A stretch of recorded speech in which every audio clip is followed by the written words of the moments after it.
Shall we start? Yeah. Okay. So I think I should move here, but Mr. Syed may join in between. Hi, good evening, everyone, once again, and thanks our prestigious panelists.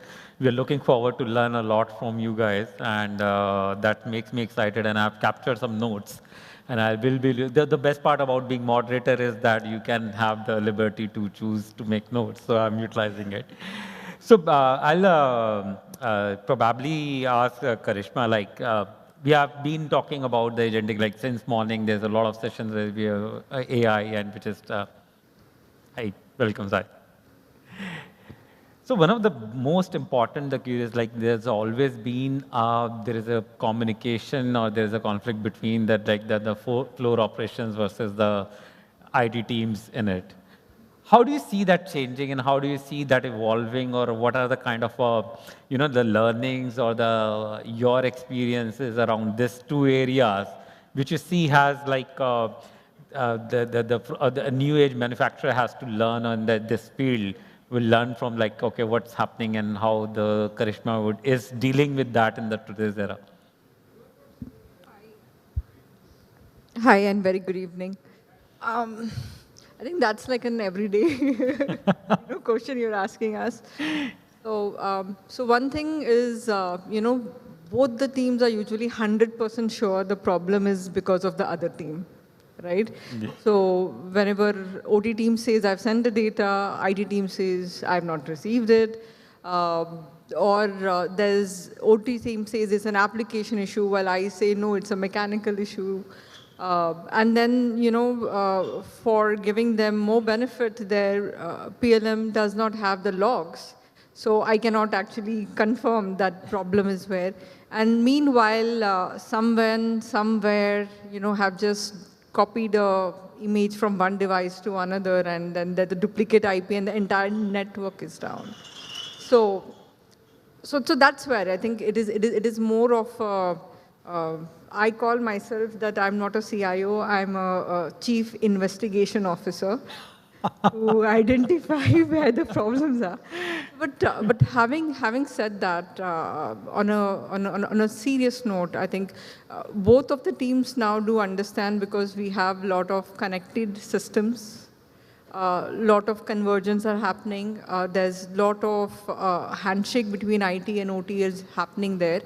So in a way, we are trying to work on shared observability platforms where we can monitor both IT and OT performance together. We are doing joint RCAs together, and then we are more focused on having the production running. So trying to become as one team with a one vision that the production is always up. Yeah, no, good. I think that's the best thing, that you are bringing the data and the people on the same platform, and that is the winning theory. So from the same thought process, I'll just ask you, like, we have seen that in this era, we talk a lot about the pilots, and then from the pilot, we tend to make it to the broader, to bring the benefits out of it, right? In your experience, what kind of a value are we getting out of doing the pilot and using those valuable insights or the learnings and the capability to make it more mature and productionize it? Thank you. First of all, apologies. I was just having a very interesting conversation outside, so didn't realize that the panel had already started. So the million-dollar question for all companies today is, how do I really make value out of whatever I'm trying to do in AI? Yeah. Now, there is a lot of hype around AI. Some are fearful. Mostly people have the fear of missing out. If I'm not doing AI, everybody is talking AI. See, all of us are sitting here talking AI. Matlab, there is something going for it. But when the rubber hits the road is where, when you decide on a project, you do a very good POC, you have a defined business use case, the POC looks fantastic, the business case, the value outcomes look good. But the crux of the matter is when you actually deploy this on the shop floor, over a period of time, are you getting that value what you really thought? Because AI is not something that you are going to do at one time and then forget about it. Yeah. Whatever assumptions you took, whatever data model data set you had to train the model was good for that point in time. As your manufacturing matures, as your business model changes, your AI model will also be outdated. Yeah. So, unfortunately, AI is like a necessary evil which you will continuously have to chase to tame it. So, where can it help? It can help in doing things which today are repetitive in nature or which require multiple people to take a decision where a lot of gut instinct is required, but scientifically there is some logic behind it. So things like predictive maintenance. You can train an AI model to tell you for a machine which part is going to fail when. So when you have that data to tell you that, okay, over the last 1 year or 2 years, we've seen that after X number of cycles, these are the parts which have the most wear and tear. So they are likely to fail first. So what can I do to ensure that I don't have a stock out situation for the replacement parts? So then my entire supply chain logistics planning can work better. I can place an order for these parts, the minimum stock keeping unit to be always with me. That's a very simple use case. AI can guess and tell you that this is going wrong. Now let's look at the next part. Now, predictive maintenance is not something which is new. I mean, people have been doing it for 40 years. Sometimes using intuition, sometimes using some Excel sheet, sometimes using advanced models. The second part is the qualitative model, which is where it starts getting creative and interesting. So we've seen examples where people have used computer vision to figure out defects in a production line at the very early stage, so that the product doesn't get through all the processing, and at the last stage when the finished good is made, then you are checking that, oh, it is not meeting my standards. Yeah. And this computer vision is up to such an extent that it can go beyond what a normal human eye can do in that fraction of time. This is where it is really important, because this is something today a human can't do at that scale. Yeah. Now, when you implement such models, it is more, I would say, it requires more nuance to train it. You need more capable people. Most of the people here today are from manufacturing-oriented background. So you are not really a IT shop. Even though the adage is today, every company is an IT company, right? But when you have to develop such models, you either have to have this skill, manpower already in your team, or you have to partner with somebody who knows this, right? Yeah. So that decision between what I should build versus what I should outsource, that is a dilemma people are going in for. So they're scared about, okay, what should I spend in AI? So the value that you can see is start with the smaller, more provable things which have worked in the past and which have fair level of maturity. And once you are confident about it, then look at the creative sides of it. That is how you will be able to continuously keep on getting real value out of IT or over your AI investments rather than just following the hype. Absolutely. That's absolutely the kind of a fuel we'll put in the car, it will work better, so that the good quality data and the thing. But yes, I agree on two parts additionally, that definitely the talks are happening just like what's in a breakfast is what's in AI today. And secondly, whatever kind of a brain we can give to our AI, but we would not be able to give the gut feeling to it. And that's the human will always have to inject it. And that makes the whole system much better and the faster. Thanks for sharing that. And so just like the coin has two sides, right? We have a lot of success, which is teaching us. You have shared a very good perspective around how do we analyze that success. I will ask Suresh, the other side of the coins is that there are a lot of failures also, right? We do a pilot and then we see that, okay, that has failed into when we are scaling or making it productionized, though it has technically being a success being a pilot. So what do you think, like what are the major reasons or what are the things which one should be cared about and learn from those failures? Hello. So first of all, thanks for this question, because this is very, very relevant and which we are facing today. We carry out pilots, but we fail to yield the benefit out of that. That's the reality. So let me put this way. The moment management decides to invest and gives a go-ahead to start a pilot or a POC, till the results, maybe good, bad, ugly results are being delivered, in this entire journey, there are few fundamental things normally we miss or ignore. So I would like to categorize into major 3 buckets. The first bucket which comes into my mind is that identifying the problem statement itself. What are we trying to solve for? Is it something customer is really wanting us to solve, or is it something a fancy statement for us or an exhibition item? So therefore, it is very important for us. Like many POCs solve interesting technical problems, but not the important business problems. So that's the reality. So identifying what we have to solve matters the most. Second, fundamentals is that are our process stable, standardized, so that we get a consistent result when the processes are stable. And AI will just expose the unstable process. It will not solve the unstable process. It will not solve for it, right? So therefore, stabilization, standardization is very, very important before we start any POC. The third bubble in the first bucket is on the data accuracy and the data decisions which we have, right? Normally in our manufacturing context, we have inconsistent data because we operate in legacy machines.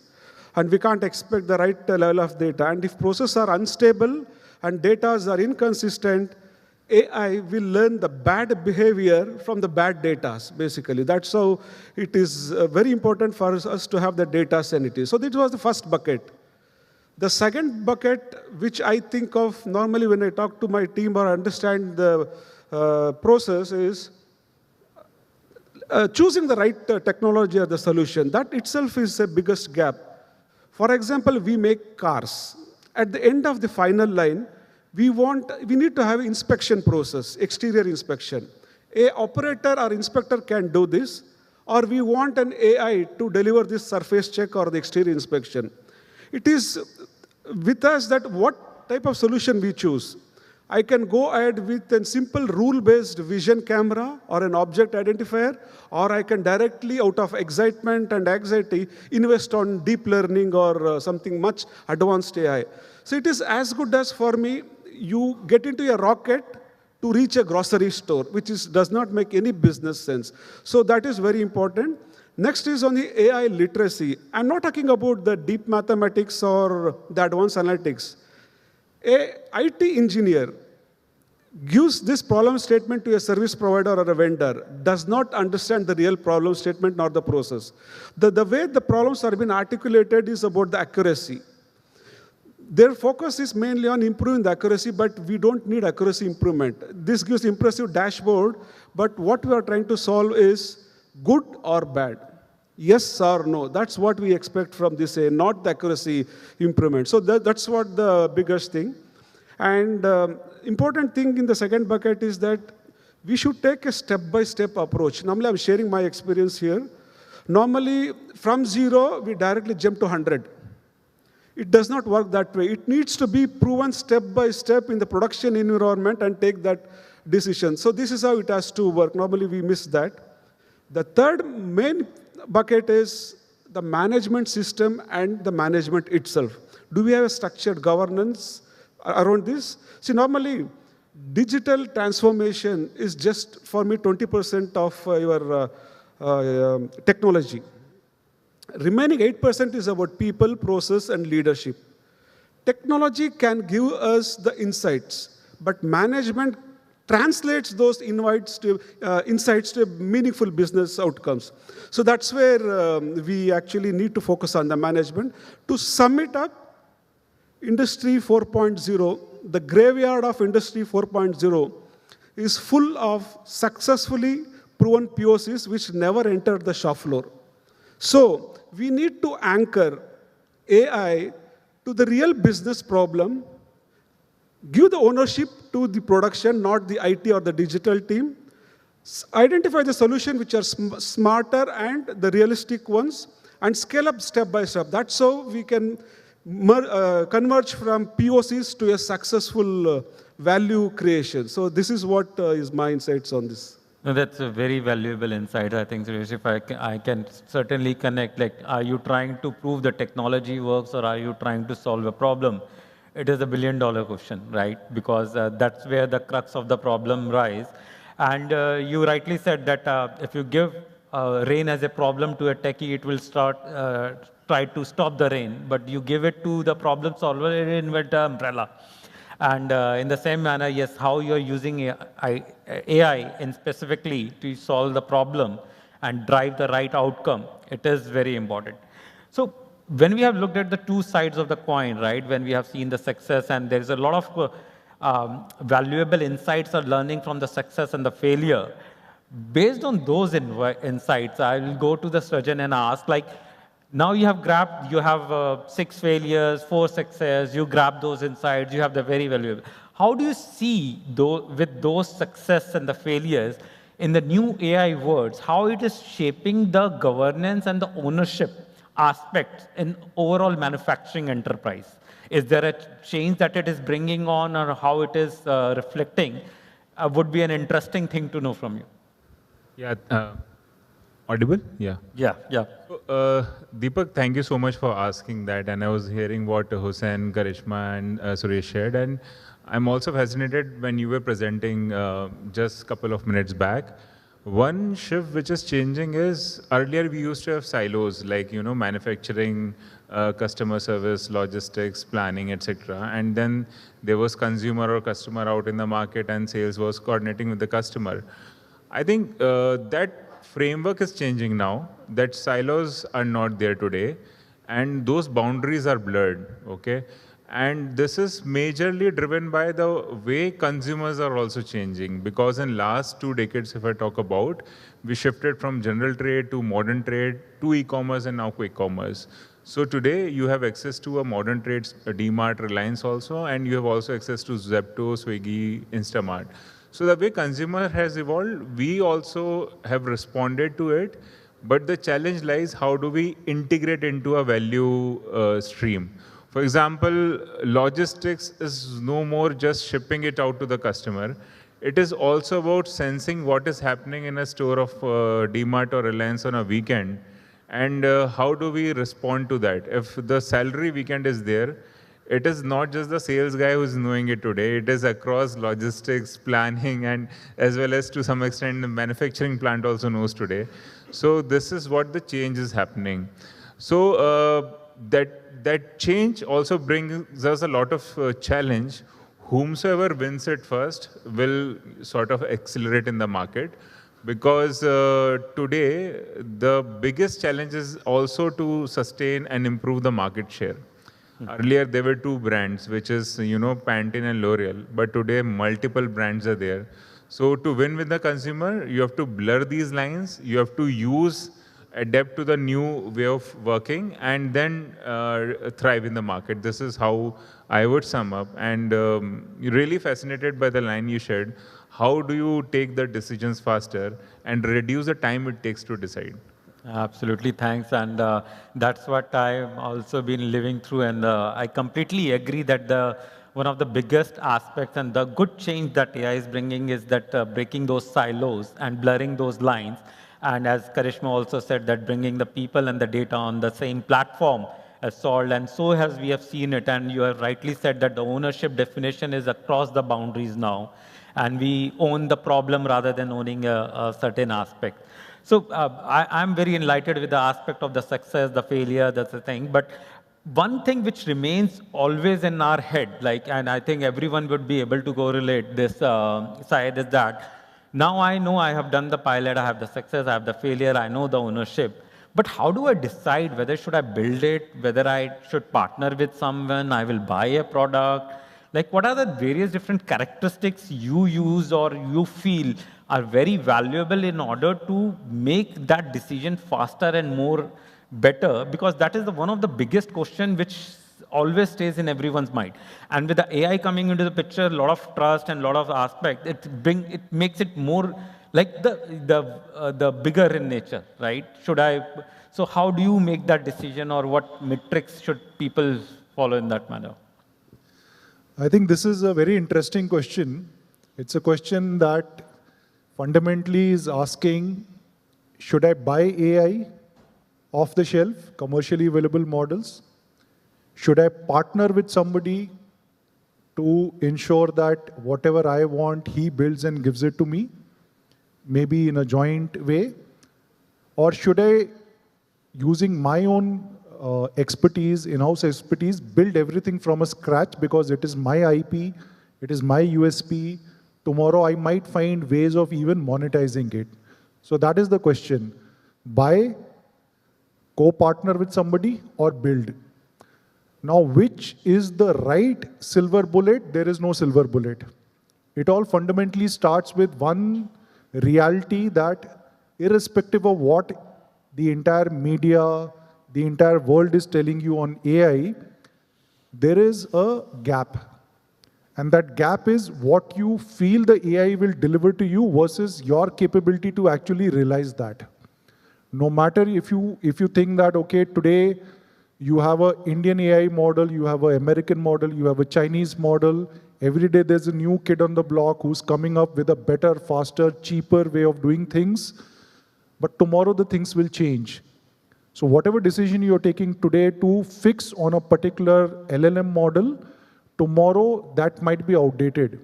So there is a big risk because AI is going to consume effort and time and a lot of other things, resources. So can you bet everything on a commercially available off-the-shelf model? Yeah, if your use case is very specific, it has proven, everybody in the industry, most of the people have tried it out, tested it out, it's working, then it makes sense to buy something which is already proven so that you don't have to go about reinventing the wheel. Okay? So any AI service which is undifferentiated, which is democratized, which is commoditized, is something you should definitely buy off the shelf. The second is, AI is not just buying one LLM model, right? There are various other factors or pieces of the solution that you need. You need some storage space, fancy words like data lake, data warehousing, these come into play, integration capabilities, how do you take care of the document management, the security capabilities. So AI is a bundle of lot of different things and everything has to be there. So again, not one single solution will be able to do all of it. So what you need to do is you need to select a platform which enables you to pick and choose the right pieces of the solution that you need. So one fundamental choice that you will have to make is to select a partner of choice. Now that partner could be a hyperscaler, it could be a specialized enterprise application company like what our company does, Infor, or it could be some other local player who's very good in that piece of the pie. So off the shelf, if the solution outcome is very well defined and your business case is defined and you know it's not going to vary too much, just buy something which is available. But broadly, if you're looking anything beyond that, you partner, you buy a platform and where you partner with somebody to help you build something. The third piece is, okay, I've done this. Maybe I took a AWS Bedrock subscription. I built all the necessary, solution components. But now, whatever is commercially available off the shelf, it's not good enough for me. My use case requires my own data to train the model. So that is something which nobody in the market can give you. No LLM model can give you. You need a set of data scientists who understand the problem, who work with the business users to define what is the outcome, and then they start using your data to train the model, fine-tune it again and again and again, because that is going to be a forever thing. You cannot just arrive at a level of maturity and then switch it off. As long as you have data, as long as you have model, you will continue to give a feedback loop saying that, okay, keep on fine-tuning it. It could be human-driven or it could be machine-driven also. So only the things which are unique use cases for you, where you have a USP, should you build. That is where you will be able to unlock your monetization potential as well as sort of secure your own IP. Because tomorrow, if this becomes a widely commercially available thing that any other manufacturing company can also just buy off the shelf, then you don't have an advantage. But if you can build something that others don't have, then that will translate into a USP for you, which you can actually then use to grow your business. So again, no silver bullet, probably a mix and match of all of these. And if you don't know where to start, that is the fundamental thing. It's better to have somebody consult you who's an expert on AI to at least guide you what mix of model should you take. Very valuable insight. I think that's the most important, that instead of scratching your head and shying away, start a conversation and evaluate and see, like with your use cases, maybe X plus Y plus Z will work, not just X in silos. And having a very trusted partner-led model will accelerate the journey and make more success than the failure, because there is a lot of knowledge. And as you said, rightly said, it's an era of continuous intelligence, as I say, where you just not build and forget, you have to build and keep that intelligence evolved as the situations are evolving, and help that system work much better. So, Karishhma, I'll move on to you in that scenario. See, let's say we use the partner and we evaluate, like with the discussion and how the things should be, how your ecosystem architecture should look like, and what you need to be done in that as well. But one of the most important aspect in overall this ecosystem comes into the picture, as Syed also touched base about having your data not going to the LLM, but indirectly everything is pointing out to the one aspect is about the governance, right? So how do you see this in overall this scheme of the games? How do you govern the model and encourage at the same time, which the Suresh was making a point, like, the surgeon was making a point, the early who adopted well will win. I translate into who has the better innovation will build. But at the same time, you have to work on the operation side also. So how, if I look at the pyramid, the triangle, basically the pyramid, one side you have the governance. At the same time, you have to balance between the innovation and the operations. So how do you handle all these three things? See, like you rightly said, it's a triangle, governance and innovation and stability as such. But then the question is that why do you have to choose either or, right? Innovation without governance will only cause chaos. Mm-hmm. And governance without innovation will not give me the competitive edge that Syed just spoke about. So there has to be a balance both ways. So what has worked in my scenario is basically I look at it governance by 3 layers. One is basically I have to allow innovation, but through guardrails. I don't want to stop AI experimentations. I would actually like to enable it, accelerate it more, but do it in a safe experimental zone. So we have a sandbox, you go and do a lot of POCs there. And then when it decided that we have to implement it there, that's where I put rigorous control, rigorous testing before it goes ahead for implementation. So that's where I think we need to look at maybe a speed-based and scenario-based governance model we need to bring in. Secondly is also there has to be a joint governance model also. It's not just IT versus OT or IT, OT versus business. All 3 of us needs to come together and have a governance model as such. Yes, IT owns systems, IT owns architecture, standards, but OT is the one who's driving the production, processes, people.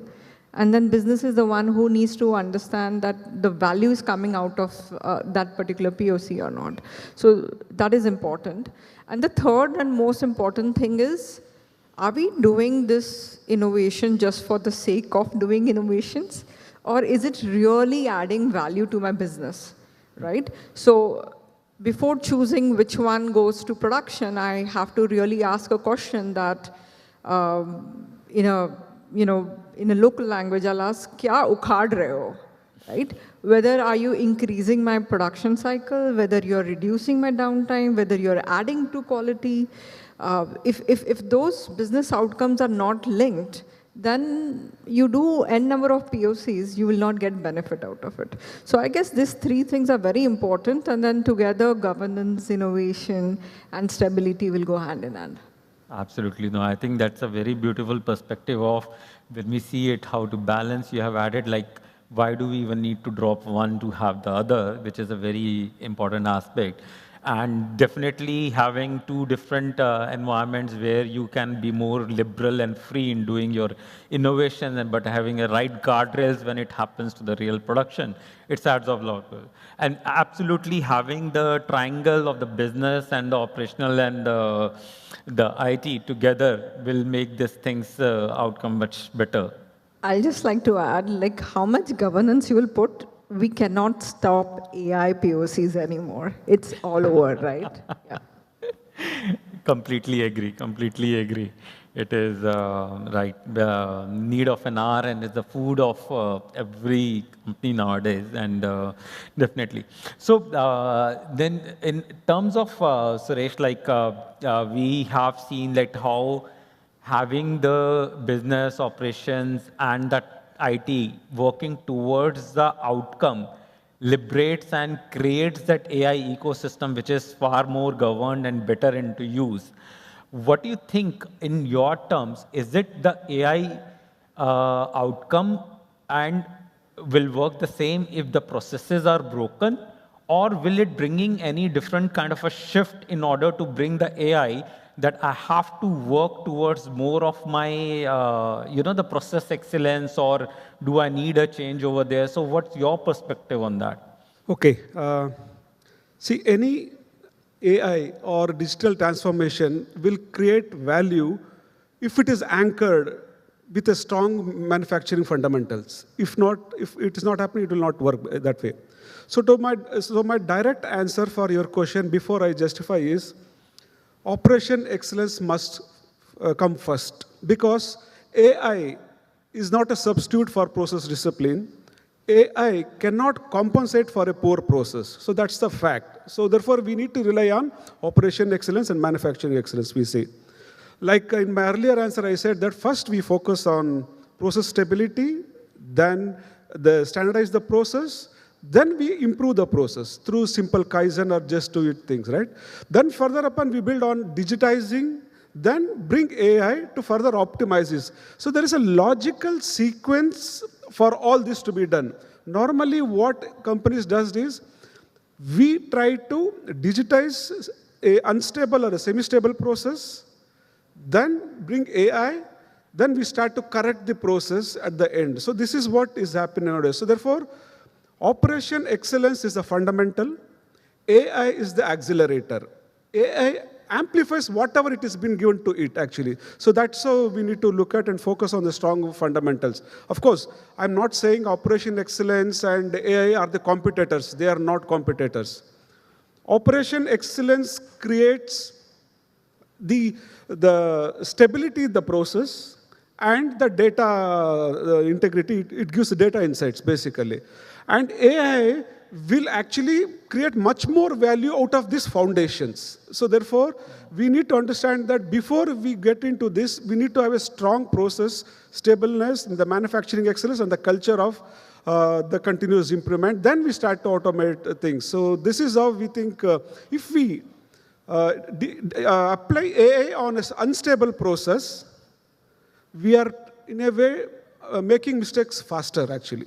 So it makes important for us to invest our AI capabilities on a process which is stable and bring the much more competitive advantage to the plant. So that's my take on this. Yeah. Absolutely, and that's where the human value comes into the picture, because AI is mere executor of what we tell, and if we tell the wrong thing, if the process itself is wrong, then it will do the wrong thing, and that's absolutely true. And so, Sajjan, so we know that we have all the pieces, like jigsaw puzzle pieces being answered about success, failure, the process being important, the business partnership to drive the outcome. But one thing which remains in everyone's head is like, where should I start from in this converging all this, like all together? where should I start with to have my quick wins and the longer vision? Like, is there something in the manufacturers can look up to, okay, these are my quick way to do it, and this is my starting point, where you can put some insights and it helps in somebody walking out of this room and thinking, okay, this is the way I start. I think that's an interesting one. And thanks, Karishma and Suresh, you pointed out, right, you know, ki kya ukhad lenge, and second thing on the ops excellence. When we talk about the jigsaw, I relate to the hands which I burned in past in designing these POCs and then leveraging. So I think the starting point, I think it should not be just converging the systems altogether. I think the starting point is facing the real business challenge which is in front of us. For example, you know, I have experienced it on shop floor when I was working with steel in adhesive industry and now in FMCG. I think the first thing which we have to align across is what are we solving for, right? Is it because manufacturing will push for efficiency and larger production? And as Suresh pointed out, if I talk about sales or the distribution, they'll push for better service and agility in the market. I think the first starting point is aligning what we are solving for as a group, because until unless those alignments are not clear and are sharp on the table, whatever we try to jigsaw and put together, people will not accept it in the management, or let's say in the market, right? So we have faced it in past also, right? Recently we're facing it. The starting point is what your consumer want. And for consumer, the best thing is the availability. You have to start from there. And then basis availability, what inventory are you okay to sign or align, that part. And then basis that, what is your operation strategy on floor. Once all these three happen seamlessly and you have right structure and ops excellence on floor control, then you design your system layer and people layer. Because once that fundamentals are in place, you are able to design the right processes, then you leverage the automation which is executing day in day, and on top the AI which will make more recommendations and help you to win in the market. So I think this is the layering which should happen. In short term, we will gain out of the processes which we set and the KPI or incentive which we design for, and it will reap the benefits. In the long term, the play will be how do we scale? How do we scale faster then? Because the fundamentals are in place, you are in control of the vehicle or car which you are driving. Then you scale and you reap the benefits out of the standardization which you have done. You are very agile then in the market, where are you playing?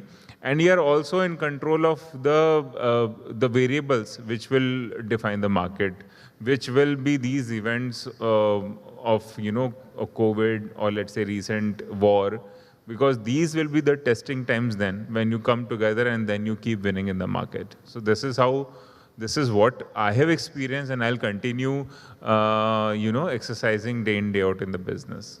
Perfect. I think that's a very good ladder to see it from your quick wins to automate your day-to-day work and then move towards more visionary aspect to it, and keeping your variables which are not in your control as a part of those overall process, so that your output becomes much more better. Because the moment the variability is gone out of the system, whether a human making a decision or a machine making a decision, it's imperatively become a stale decision or decision which cannot make any sense to it.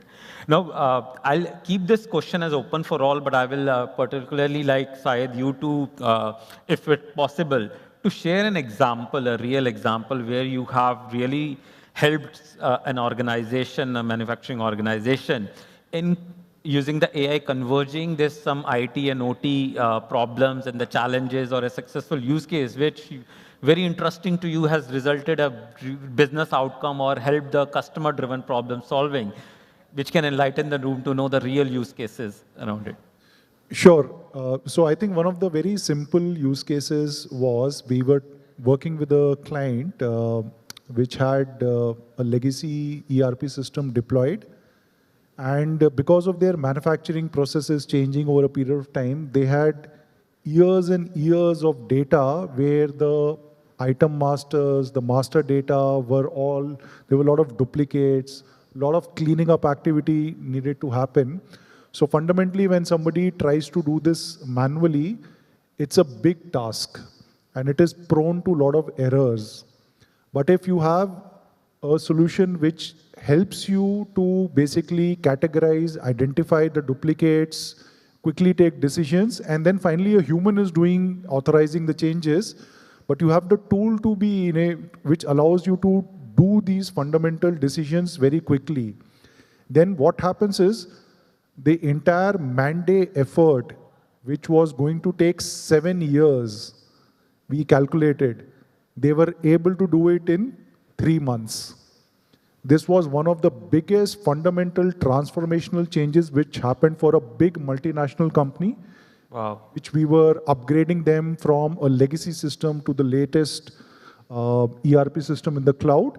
And just the data cleanup activity across more than 20 countries, more than 40 years of data, and all these complications and duplications and all of that, with the use of an AI tool, they were able to eliminate all the duplicates and move on to a new clean system in a matter of 3 months.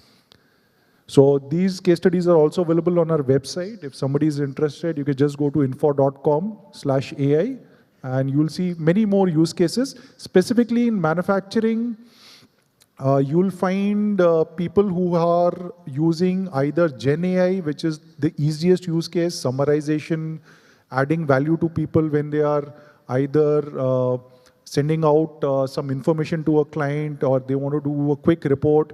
So that is the most commoditized Gen AI use case. But from a manufacturing standpoint, like what the other panelists were also mentioning, we have use cases where the process improvement has happened through process mining. Right? So when you have enough sufficient data about what process is supposed to work in a certain time frame, in a certain manner, but in real life, you know that there are variables to it. It was supposed to happen in a 5-step process, but because of whatever reason, it took 7 steps. Instead of a 2-hour turnaround time, it took 3 days. So identifying these bottlenecks, a process mining AI solution can actually quickly identify realistically what are the variables, what are the bottlenecks, and how you can actually eliminate those or improve upon those bottlenecks. So there are many use cases. There are those classic use cases like AP automation, right? You get these thousands of invoices from your suppliers. If the AI can actually do a 3-way match, do all the workflow, set it up for approval so that the payments can be made, these are the very common use cases which a lot of the people have steadily adopted. Great, great. I think when you hear the real use cases, you see the all functioning so well and the outcomes coming in. I would keep the same question open for all rest of the 3 panelists where you would like to share your any pilot or any production example where you are thinking and just looking at whatever we have discussed in real world and working it in a manner that real business outcome has been solved. The audience, we all would love to hear from that lens. So while we have accepted and embraced that this is the way forward, so the future of manufacturing is the company which is smart and intelligent, actually. So therefore, every one of us need to understand the essence and importance of going digital and also having this transformation journey. The first step, what we have started is, we had to develop digital citizenship within our company, which means the series of programs, learning programs in this journey, starting from advanced Excel to Python, AI, ML, there is a series of programs. We started to train, leveraging both internal as well as external consultants. Therefore, in this way, we have started to develop the digital citizens. Number 2, we have started to sensorize each and every equipment we have so that those machines start to talk to each other, then we capture the data. So this is the second thing which we have started to do. The third thing is that wherever is possible, using the simplest of the technology, right? Before a machine wears out, we need to understand the vibration level. So we put a vibration sensor. It tells us, hey, look, I'm vibrating more. Come and address me. or maybe the heat sensor, everything. So there's a small baby steps which every one of us taking. I think at the end of the day, we will reach to a level that this become not a good to have, but must to have. So that's the thing we have embraced now. Wonderful. I think that digital twins and the digital citizen is a wonderful concept. I'm just wondering when the word will be like we are creating an employee IDs for our agents and getting the escalations for our agents and resolving the issues from hearing from one agent and resolving the issues for the other agent. That's so. I think. Being the time cautious, I think it's a wonderful discussion. And one thing is we all agree that we are living in an era where the intelligence cannot just stay with the humans. Everything that we are doing in our day-to-day aspects, whatever we are trying to do, automation has been in our blood from ages, but when we are doing the intelligent automation, it is more of how the system will start thinking and how the system will start behaving and how the system will start generating outcome which are real in the real life are the decisions to be made and made faster, as Syed said, that taking away saving the 9 months of the time is like would be like music to ears or like the life to be live in for any manufacturer in any other shape. So thanks everyone and sharing for your insights and thanks everyone to hearing it. Thank you so much. Can we have a round of applause for all our panel members and our moderator?